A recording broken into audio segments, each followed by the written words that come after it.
Bienvenidos a este canal de filosofía, teología y la visión franciscana del hombre y de la vida.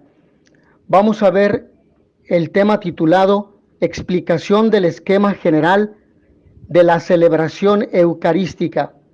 Vamos a ver parte por parte de los aspectos que conforman toda la misa. Por eso los invito a que veamos 4 partes de la celebración eucarística. La primera, los ritos iniciales. La segunda, la liturgia de la palabra. La tercera, la liturgia eucarística. Y la cuarta, el rito de conclusión. Bueno, pues sin más preámbulo, vayamos a la primera parte que vamos a titular ritos iniciales. Y ahí tenemos reunión de la asamblea. No es propiamente parte de la celebración, pero es un elemento que no puede faltar en una celebración comunitaria. Las campanas de la iglesia suenan para invitarnos al banquete del Señor, al sacrificio del Señor. Además, su sonido nos grita abiertamente que Cristo el Señor no ha quedado muerto, sino que resucitó. Y tal como María Magdalena nos invita a creer esta verdad y acercarnos a Jesús vivo que nos espera en la iglesia, Dios no es un Dios de muertos, sino de vivos, porque es un sacramento y los sacramentos son encuentros humanos, fraternos y comunitarios, encuentros de vida. El siguiente punto es el canto de entrada. Con él iniciamos la celebración eucarística. El canto, además de ser una oración doble, es la forma en que la asamblea se inserta en la celebración y responde con viva fuerza: aquí estoy, Señor, pues me has llamado. El canto no es ningún relleno de tiempo en la celebración, ni una estrategia para hacerla un poco más amena. Es la expresión orante de la comunidad. Alguien que no canta en la celebración no está participando plenamente en ella y expresa poca espiritualidad. Cuando no hay coro ni canto, se reza la antífona de entrada, que normalmente es un versículo de la Biblia. Es importante decir que cuando se dice la antífona de entrada, no se entona el canto de entrada. Y cuando se entona el canto de entrada, no se dice la antífona de entrada, porque el canto sustituye a la antífona o viceversa. Vamos ahora al saludo al altar. El que preside hace reverencia al altar o genuflexión, si está el sagrario.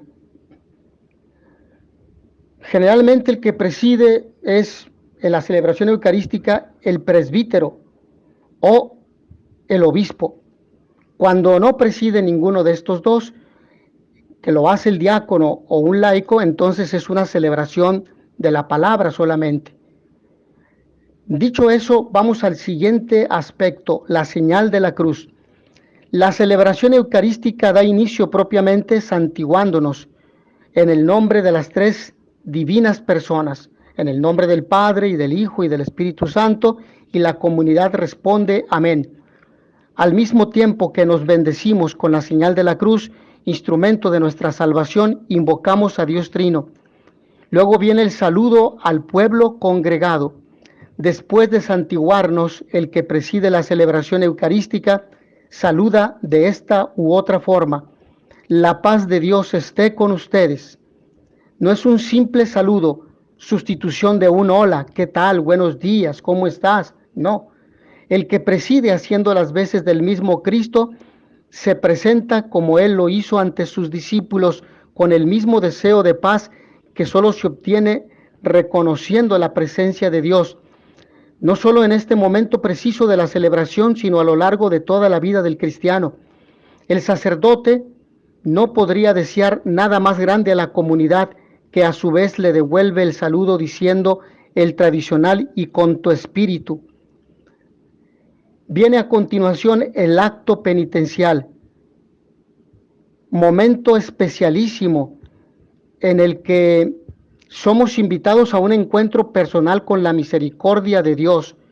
No es un momento para enlistar mis pecados uno a uno, es más bien momento para reconocer en silencio que soy pecador, que he fallado y que no siempre me he portado bien, y sobre todo momento para pedir a Dios su auxilio para dejar esa vida de pecado, para pedir la fuerza necesaria para salir del lodo. La fórmula más usual es el yo confieso, en la que no solamente nos confesamos pecadores delante de Dios y de los santos, sino que pedimos a la iglesia triunfante y militante orar por nosotros, por cada uno de los presentes. Dicho eso, viene el Kyrie eleison, que es una palabra griega que quiere decir Señor, ten piedad. Ahora es momento de hacer lo mismo, pero desde la perspectiva comunitaria. Como sociedad también cometemos pecados. Existen los llamados pecados sociales y estructurales, en los que de una u otra forma nos vemos involucrados. Con humildad pedimos a Dios perdone nuestras faltas como comunidad, elevando el canto del Kyrie, o Señor, ten piedad. El sacerdote concluye este momento con la absolución al pueblo no sacramental. Luego viene el Gloria, el canto del Gloria, o se puede rezar, se puede decir sin canto, cuando no hay coro. Después de haber pedido perdón a Dios de los pecados, damos gloria al Señor con uno de los cantos más bellos que se entonan como alabanza y adoración, especialmente los domingos y solemnidades. No solo es un canto, es una hermosa oración elevada a Dios por las maravillas obradas en nuestra comunidad. La Iglesia glorifica a las tres divinas personas en este cántico gozoso. Luego viene la oración colecta, precedida por la invitación sacerdotal expresada por el oremos.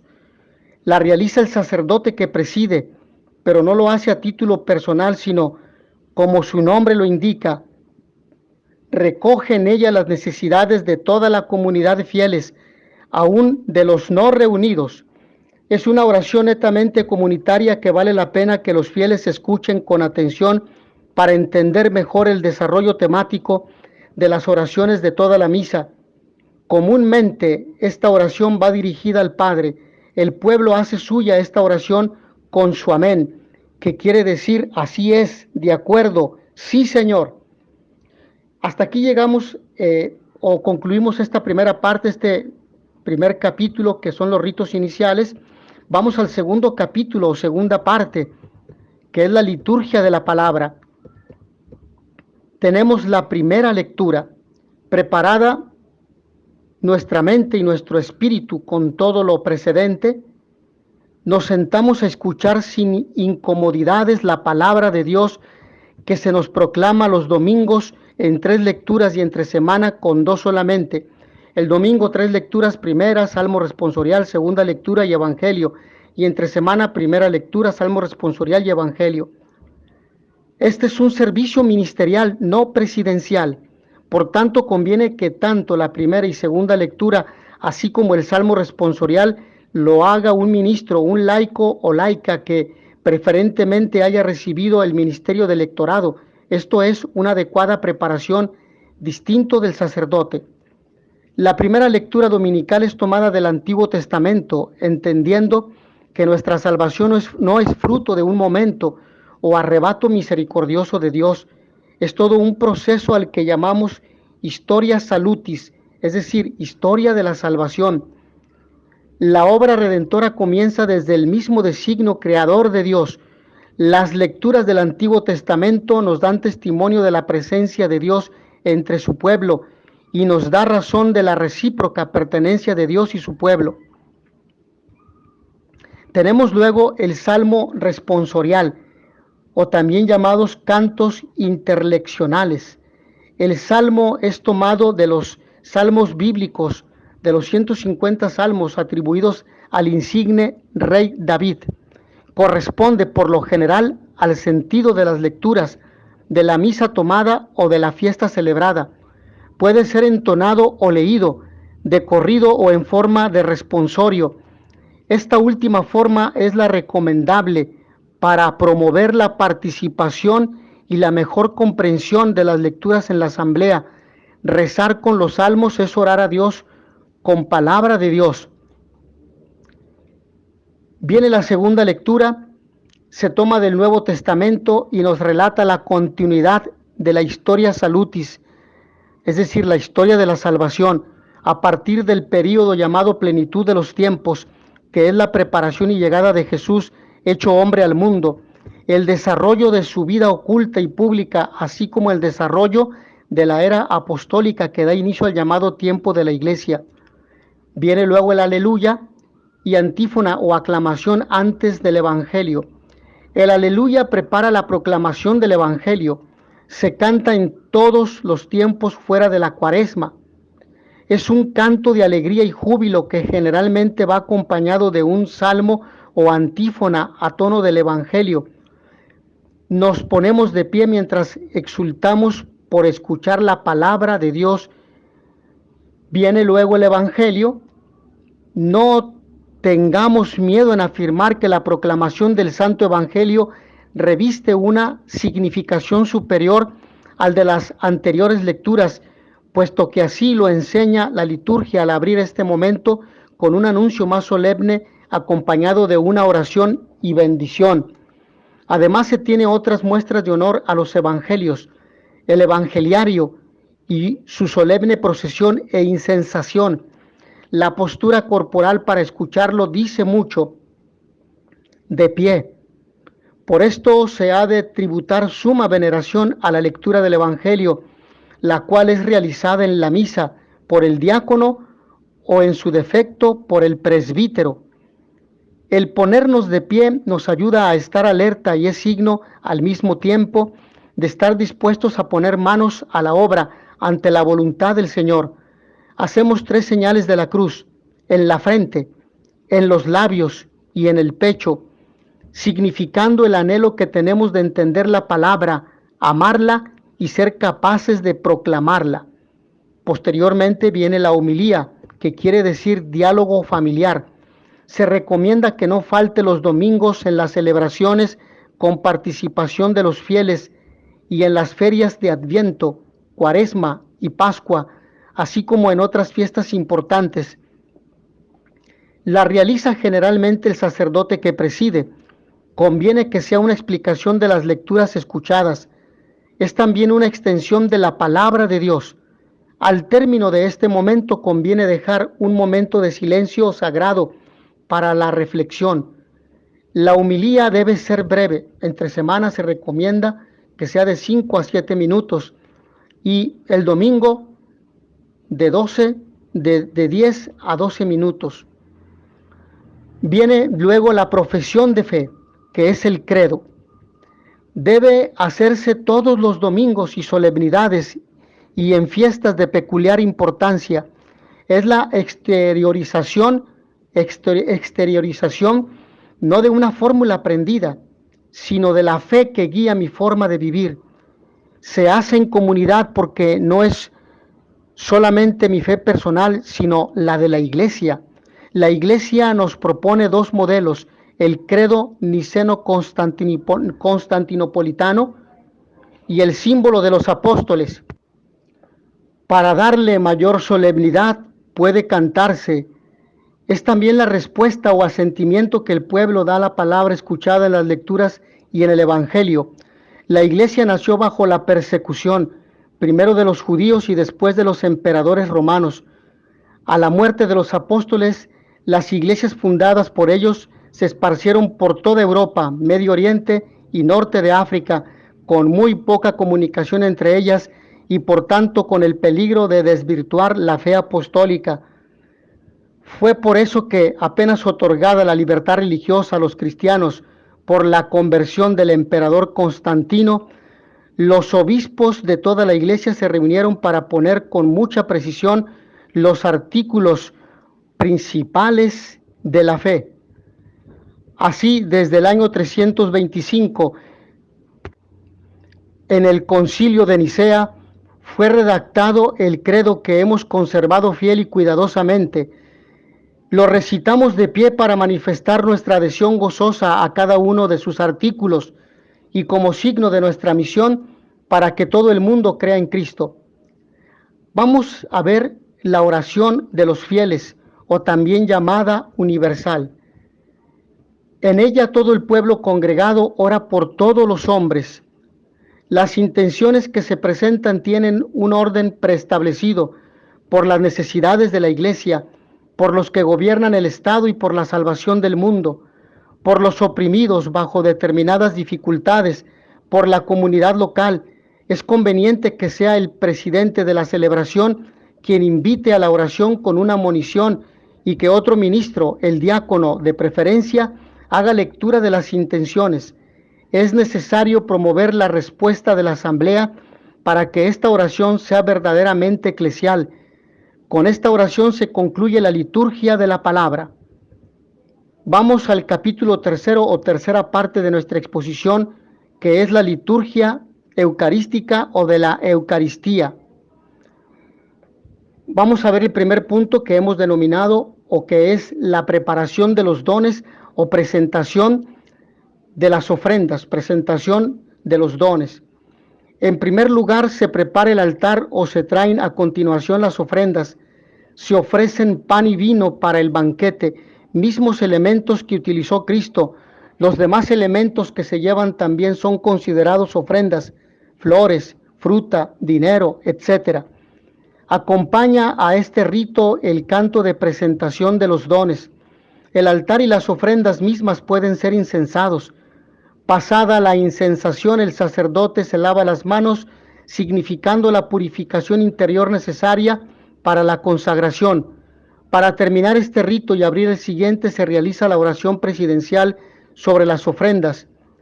Ponemos en el altar, con el pan y el vino, nuestro trabajo y esfuerzos y personas mismas. El siguiente punto es el oren hermanos. El sacerdote nos invita a orar junto con él, recordándonos que en la misa todo el pueblo fiel ejerce su sacerdocio bautismal o común, distinto del ministerial del sacerdote, pero no menos real. Es toda la iglesia la que ofrece el sacrificio de la misa. Vamos a ver la oración sobre las ofrendas. Termina el rito de ofrendas con la segunda oración de la trilogía formada por la colecta, ofrendas y poscomunión. En muy pocas palabras se hace mención tanto de las ofrendas como de lo que estamos celebrando, en perfecta continuidad con la oración colecta. Ahora bien, la oración eucarística, que es la acción de gracias, el prefacio. El sacerdote, a nombre de todo el pueblo, eleva una hermosísima, bellísima oración en la que, ante todo, da gracias y honra a Dios por toda su obra redentora. Viene la aclamación, que es el santo, viene el santo. Es la continuación, a modo de respuesta, de la acción de gracias hecha con el prefacio. Como su nombre lo dice, en ella la iglesia aclama a Dios, Señor del universo, cielos y tierra, y lo bendice. Es preferible que se cante. Luego tenemos la epíclesis, que es la invocación del Espíritu Santo, que consagra las formas y las convierte en el cuerpo y la sangre de Cristo. Con esta oración pedimos a Dios, en primer lugar, que acepte lo que le hemos ofrecido. En segundo lugar, que bendiga esas ofrendas, es decir, que las convierta en cuerpo y sangre de Cristo y que las recibamos como prenda de salvación. Es justo en este momento cuando la asamblea toda ha de arrodillarse. El sacerdote pone las manos sobre las ofrendas e invoca la presencia del Espíritu Santo. A continuación, la narración de la institución y consagración, momento culmen de toda la celebración, con las mismas palabras con que Cristo realizó su sacrificio redentor, se consagran las especies eucarísticas mediante las manos sacerdotales, lo cual representa otra herencia especialísima de la cena del Señor. Tomen y coman todos de él, porque esto es mi cuerpo. Viene la anámnesis, que es el recuerdo, es la actualización del misterio salvífico. Terminada la consagración, inmediatamente nos ponemos todos de pie para recordar la bienaventurada pasión de Cristo y su gloriosa resurrección y ascensión al cielo. Esta es la realización del memorial de Cristo, actualización de la acción salvífica, Dios está presente salvando a su pueblo reunido en torno a Él. Luego, la oblación. Con esta bella oración ofrecemos a Dios Padre la hostia inmaculada que se acaba de consagrar y junto con ella nos ofrecemos a nosotros mismos. Este es el sacramento de nuestra fe. Anunciamos tu muerte, proclamamos tu resurrección. Ven, Señor Jesús. Esta respuesta se dice de pie. Luego tenemos las intercesiones. El momento de expresar con toda claridad que la Eucaristía la celebramos en comunión con toda la Iglesia, terrena y celeste, pidiendo por la Iglesia entera, por cada uno de sus miembros vivos y difuntos, ya que todos somos llamados a la salvación obtenida por el cuerpo y la sangre de Cristo. Posteriormente, la doxología final. Glorificación de Dios, Trinidad Santa e indisoluble, por Cristo, con Él y en Él, a ti, Dios Padre omnipotente, en la unidad del Espíritu Santo, todo honor y toda gloria por los siglos de los siglos. Amén. La doxología se concluye con el más solemne Amén, signo con el que la asamblea confirma esta glorificación. Luego tenemos el rito de comunión, la oración dominical, el Padre Nuestro. Sin duda es la oración cristiana por excelencia. Son las mismas palabras de Jesús que confía en su Padre, según narran los evangelistas. Esta oración es el primer rito preparatorio para la recepción del sacramento eucarístico. En ella se pide el pan cotidiano y se implora la purificación de los pecados. Todos oran a una con el sacerdote. Se añade a este momento el embolismo. Embolismo es una prolongación de una oración que inicia con la última frase de esta. En el caso del Padre Nuestro, el sacerdote retoma la última frase del Padre Nuestro: líbranos del mal, y con las manos extendidas pide que el Señor nos libre de todos los males y nos conceda la paz en nuestros días, para que, ayudados por su misericordia, vivamos siempre libres de pecado y protegidos de toda perturbación, mientras esperamos la gloriosa venida de nuestro Salvador Jesucristo. El embolismo que recita el sacerdote es un texto compuesto de palabras tomadas del Evangelio de San Juan, de la carta a los Hebreos y de la primera carta a los Tesalonicenses. Se enfatiza que es la misericordia de Dios la que nos ayuda, la que nos permite vivir sin pecado y sin perturbaciones, la que nos garantiza la paz. Por ejemplo, si cometemos un error en la escuela, en el trabajo o en la vida, una y otra vez somos reprendidos e incluso con dureza. Pero ¿qué tal si en lugar de esa reprensión recibimos una mirada de comprensión? Esta siempre, o es mejor decir que esto significa estar siempre dispuesto a ayudarnos y a tendernos una mano para invitarnos a caminar de nuevo. El embolismo dice que, ayudados por su misericordia, vivamos siempre libres de pecado y de toda perturbación, porque la misericordia infinita de Dios nos rescata una y otra vez, nos levanta siempre, nos hace sentir que tenemos remedio, nos llena de esperanza, nos hace capaces de esperar con gozo, no con temor, la venida del Señor, que no vino a condenar, sino a liberarnos de todo mal. Líbranos, Señor, de todos los males, para que, ayudados por tu misericordia, vivamos siempre libres de pecado y protegidos de toda perturbación, mientras esperamos la venida gloriosa de nuestro Salvador Jesucristo, en el que se pide la liberación del poder del mal y una doxología de parte del pueblo. Líbranos, Señor, de todos los males. Es lo que se pide. Viene a continuación el rito de la paz. En este momento los fieles imploran la paz y la unidad para la Iglesia y para toda la familia humana, y se expresan mutuamente la caridad. Antes de participar de un mismo pan, es recomendable evitar que este momento se convierta en un espacio de felicitaciones propias de un cumpleaños o aniversario. No es necesario tomar la mano de todos los presentes en el templo.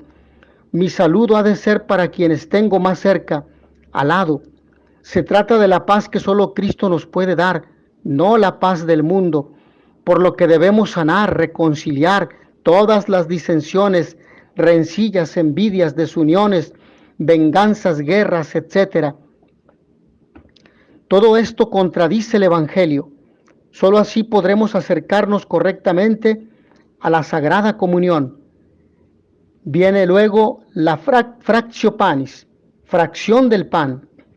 No solo es una estrategia de practicidad, partir el pan como lo hizo Jesús en la última cena, significa que nosotros, que somos muchos, nos convertimos en un solo cuerpo al comulgar un mismo pan. Este acto desde antiguo designa íntegramente a la acción eucarística.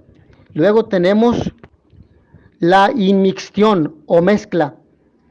El presidente parte una pequeña fracción de la hostia y la deja caer dentro del cáliz. Alegóricamente, se dice que esto significa la unión de Cristo con la tierra, es decir, su sepultura, preparación para su resurrección. Tanto el pan como el vino son una sola cosa, Cristo. Viene el Cordero de Dios. Durante los momentos anteriores de la fractio panis y la inmixtión, se canta o se recita el Agnus Dei, que es el Cordero de Dios. Para acompañar ambos momentos, se canta o se recita 3 veces.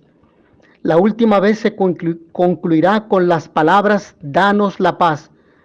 Por 3 veces la comunidad se dirige a Jesús con las palabras pronunciadas por San Juan Bautista cuando lo conoció personalmente.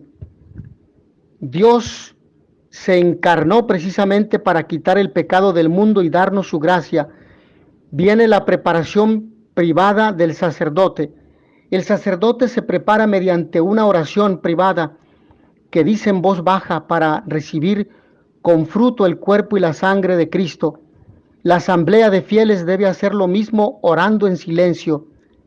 Posteriormente, la presentación del pan eucarístico. El sacerdote muestra a los fieles el pan eucarístico que han de recibir en la comunión y los invita al banquete de Cristo, formulando junto con la asamblea un acto de humildad mediante palabras evangélicas. Este es el Cordero de Dios que quita el pecado del mundo. Dichosos los invitados a la cena del Señor. La respuesta: Señor, no soy digno de que entres en mi casa, pero una palabra tuya bastará para sanarme. Estas son las palabras llenas de fe y de respeto que el centurión romano dijo al saber que Cristo intentaba ir a su casa. Luego, la comunión. El sacerdote y los fieles reciben el sacramento. Es muy conveniente que los fieles vayan en procesión a recibir el cuerpo de Cristo. Durante este momento puede cantarse o recitarse algún salmo, antífona o himno apropiado que haga referencia a la unidad espiritual de este momento. El canto debe comenzar cuando el sacerdote ha comulgado, no antes. Tenemos a continuación el silencio sagrado. Después que todos hayan comulgado, es recomendable que todos guarden un momento de recogimiento espiritual. Puede incluso cantarse algún himno apropiado para la finalidad de este momento. Posteriormente, la oración post-comunión. En ella el sacerdote ruega porque se obtengan los frutos del misterio celebrado, la perfecta comunión con Cristo sacramentado. El pueblo asiente con un claro amén. Finalmente tenemos el capítulo 4 y es la última parte de esta exposición, es la 4ª parte. Es el rito de conclusión, que consiste en el saludo y bendición sacerdotal. La celebración termina, pero la Santa Trinidad nos sigue acompañando, especialmente nos concede su fuerza para salir a dar testimonio de lo que hemos celebrado. Posteriormente, la despedida, elemento práctico con el que el sacerdote disuelve la asamblea para que cada uno vuelva a sus quehaceres alabando y bendiciendo al Señor. De preferencia hay que inclinar la cabeza para recibir la bendición. Viene finalmente el canto de salida. Es recomendable que la asamblea permanezca hasta el final del canto, no antes, para dar tiempo a que salgan cantando las maravillas del Señor y también dar el espacio para que el sacerdote bese el altar y salga del presbiterio. Hasta ese momento la asamblea reunida puede salir. Mis hermanos, esta es la explicación del esquema general de la celebración eucarística. Espero que les ayude a vivir su fe y a celebrarla con dignidad, respeto y a vivirla finalmente en sus casas y diversas ocupaciones. Agradezco a todos ustedes su amable atención. Nos vemos en la siguiente sesión. In notitia veritatis proficere pax et bonum.